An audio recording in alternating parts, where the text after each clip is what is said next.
तो फिर स्वागत आप सभी का आपके अपने YouTube channel smart study classes पर। तो सुना आप सभी को पता है कि हिंदी गद्य और हिंदी काव्य के जो इंपॉर्टेंट क्वेश्चंस का पोर्शन है वो मैं आपको समाप्त करा चुका हूँ। 100 क्वेश्चंस मैंने आपको कराए हैं हिंदी गद्य और हिंदी काव्य में, और इनके जो बचे हुए 100 क्वेश्चंस हैं वो मैं आपको बोर्ड परीक्षाओं से पहले करा दूंगा, उसकी टेंशन बिल्कुल मत लेना। और आप सभी को पता है कि स्टूडेंट अब मैं आपको जो लेखक और कवि के जीवन परिचय पूछे जाते हैं बोर्ड परीक्षा में वो बताने वाला हूँ। 4 लेखक और 5। हेलो स्टूडेंट्स, तो आप सभी के लिए गुड न्यूज़ है स्टूडेंट्स, क्योंकि नून पर आप सभी के लिए लॉन्च हो चुका है बच्चों PCMB कोर्स, वो भी NCERT बेस्ड। चाहे आप यूपी बोर्ड से हो, बिहार बोर्ड से हो, MP बोर्ड से हो, किसी भी हिंदी बोर्ड से हो बच्चों, ये सभी बच्चों के लिए कोर्स स्टार्ट हो चुका है 30 अगस्त से। और यहाँ पर मैं आपको फिजिक्स पढ़ाने वाला हूँ बच्चों NCERT बेस्ड। NCERT आपको सब कुछ पढ़ाया जाएगा जो भी आपके NCERT फिजिक्स में है, चाहे वो NCERT की एक्सरसाइज हो, NCERT के न्यूमेरिकल्स हो, सब कुछ यहाँ पर आप अनलिमिटेड डाउट्स पूछ सकते हो बच्चों।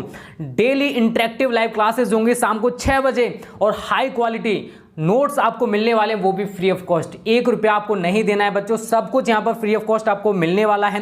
डेली बेसिस पर मेरी क्लास शाम को 6 बजे हुआ करेगी बच्चों। करना आपको कुछ नहीं है, डिस्क्रिप्शन में जो लिंक है वहां से नून ऐप डाउनलोड करो, और मैंने ग्रुप की लिंक भी दे रखी है वहां से बच्चों उस ग्रुप को भी ज्वाइन कर लेना, क्योंकि फ्री क्लासेज हैं, फ्री सब कुछ मिल रहा है, तो टाइम वेस्ट मत करो। तो मिलते हैं बच्चों 6 बजे, जरूर ज्वाइन करना। ओके स्टूडेंट्स, अगर आप कवियों के जीवन परिचय तैयार कर लेते हो तो इनमें से स्टूडेंट आपको एक बोर्ड परीक्षाओं में देखने को मिल जाएगा। तो 10 अंक स्टूडेंट हम ये केवल और केवल 8 से लेकर 9 दिन में कवर करने वाले हैं। उसके बाद देखो पूरी हिंदी की तैयारी हम इसी तरीके से सिस्टमेटिक ढंग से कराएंगे, उसकी टेंशन ना लो। हमारा सपना है आप सभी को ऑल सब्जेक्ट में 90+ प्रोवाइड करना, तो वो होके रहेगा। बस आप सभी भी मेहनत करते रहो, क्योंकि बिना मेहनत के स्टूडेंट कुछ भी संभव नहीं होता। ओके चलो, तो स्टूडेंट देखो यहाँ पर हम सबसे पहले आज डिस्कस करेंगे कन्हैया लाल मिश्र प्रभाकर का जीवन परिचय, साहित्यिक परिचय और कृतियों के बारे में। क्योंकि देखो इन प्रेजेंट में जो क्वेश्चन आता है वो पूछा जाता है कि निम्न में से किसी एक लेखक के साहित्यिक परिचय व कृतियों का उल्लेख कीजिए। तो साहित्यिक परिचय व कृतियाँ पूछा जाता है, तो बच्चे क्या करते हैं, केवल जीवन परिचय लिखकर आ जाते हैं, और वो जीवन परिचय के साथ साथ कृतियाँ लिख देते हैं, और सोचते हैं कि यार पूरे अंक मिल जाएंगे क्योंकि हमने पूरा का पूरा जीवन परिचय लिख दिया है। लेकिन स्टूडेंट उस कंडीशन में आपको पूरे 5 अंक नहीं मिलेंगे। उसने पूछा कि आपसे साहित्यिक परिचय व कृतियाँ, और आप आंसर क्या दे रहे हो, जीवन परिचय। मतलब पूछा उसने आपसे कुछ और है लेकिन आंसर आप कुछ और दे रहे हो, तो क्या आपको पूरे अंक मिलेंगे, नहीं मिलेंगे। तो स्टूडेंट यहाँ पर आपको करना क्या है, इस कंडीशन में आपको थोड़ा सा उसके जो भी लेखक है या फिर कवि है उसके जीवन परिचय के बारे में बताना, मतलब जीवन के बारे में बताना है। जैसे अगर हम कन्हैया लाल मिश्र प्रभाकर जी की बात करें तो इनका जो जन्म है स्टूडेंट वो सन 1906 ईस्वी में देवबंद में हुआ था, और ये देवबंद कहाँ है स्टूडेंट, सहारनपुर में। अगर हम इनके पिता के नाम की बात करें तो वो है पंडित रमादत्त मिश्र। इनकी जो डेथ है, मृत्यु हुई थी स्टूडेंट, वो हुई थी 9 मई 1995 ईस्वी में। तो आपको 3 चीज़ें याद होगी कि इनका जीवन परिचय 3 बातों में खत्म हो रहा है।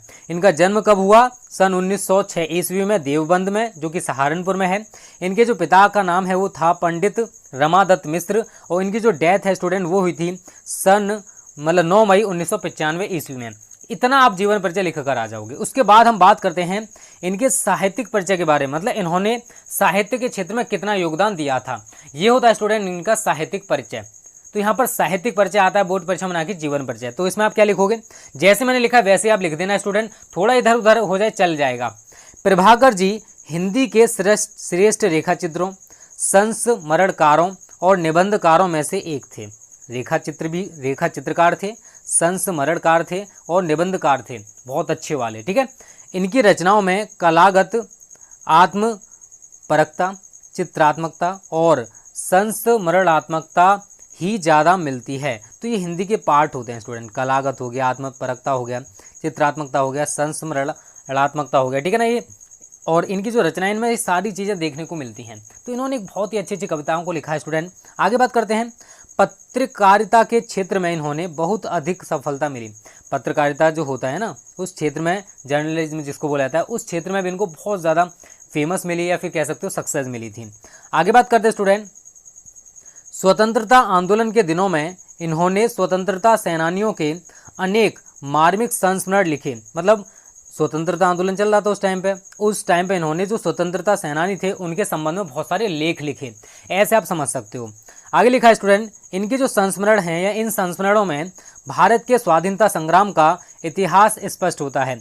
इन संस्मरणों में युगीन परिस्थितियों और समस्याओं का सजीव चित्रण भी हुआ है। बहुत ही अच्छे तरीके से इसको दिखाया गया है, इस प्रकार से बोल सकते हो। इस प्रकार संस्मरण, रिपोर्टाज और पत्रकारिता के क्षेत्र में प्रभाकर जी की जो सेवाएं हैं वो अद्वितीय हैं, जिनका कोई मूल नहीं है, मोल नहीं है, ऐसे भी बोल सकते हो। ठीक है, तो स्टूडेंट देखो ये हो गया इनका साहित्यिक परिचय। अगर आप इसे 1-2 बार 2-3 बार खुद प्रैक्टिस करोगे, क्योंकि 5 अंक फ्री में नहीं मिलेंगे, जब आप ज़्यादा से ज़्यादा प्रैक्टिस करोगे, 2-4 बार इसको लिखोगे तो स्टूडेंट आपको ये ऑटोमेटिक तैयार हो जाएगा। इसकी जो इंपॉर्टेंट बातें, थोड़ा सा जीवन परिचय आपको सही तरह लिखना है और थोड़ी थोड़ी बातें इनको भी आपको फोकस करना है। जब आप जीवन परिचय लिखो तो सारी चीज़ें आपको फोकस करनी पड़ेंगी और लिख कर आओगे तभी आपको पूरे अंक मिलने वाले हैं। यार फ्री में 5 अंक कोई नहीं देगा। ठीक है, के बारे में तो प्रभाकर जी के कुल 9 ग्रंथ प्रकाशित हुए हैं। कौन कौन से ग्रंथ हैं स्टूडेंट? नंबर 1 रेखा चित्र। इनमें कौन कौन से स्टूडेंट? नई पीढ़ी के विचार, जिंदगी मुस्कुराई, माटी हो गई सोना, भूले बिसरे चेहरे। तो ये इनके रेखा चित्र हैं। लघु कथा की बात करें, आकाश के तारे, धरती के फूल, ये इनके लघु कथाएं हैं। आगे बात करते स्टूडेंट संस्मरण। इनके संस्मरण है स्टूडेंट, दीप जले शंख बजे। तो देखो हिंदी गद्य में भी क्वेश्चंस पूछे जा सकते हैं कि दीप जले शंख बजे किसकी रचना है। तो ये अगर आप कृतियाँ तैयार कर लेते तो आपको हिंदी गद्य और यहाँ पर दोनों जगह काम करने वाली हैं। ठीक है, ललित निबंध की बात करें तो छड़ बोले कड़ मुस्काए, बाजे पायलिया के घुंघरू, और संपादन की बात करें तो नया जीवन और विकास। तो इस तरीके से स्टूडेंट इनका जो जीवन परिचय, साहित्यिक परिचय, कृतियों वाला जो पोर्शन है समाप्त हो गया। महक आंगन चहके द्वार इनकी जो अत्यंत महत्वपूर्ण कृति है। ठीक है ना, कौन सी? महके आंगन चहके द्वार। तो इस तरीके से स्टूडेंट आज की वीडियो हमारी समाप्त हो गई है और उम्मीद करता हूँ आज आपको जितना भी बताया गया है वो सब कुछ क्लियर हो गया होगा।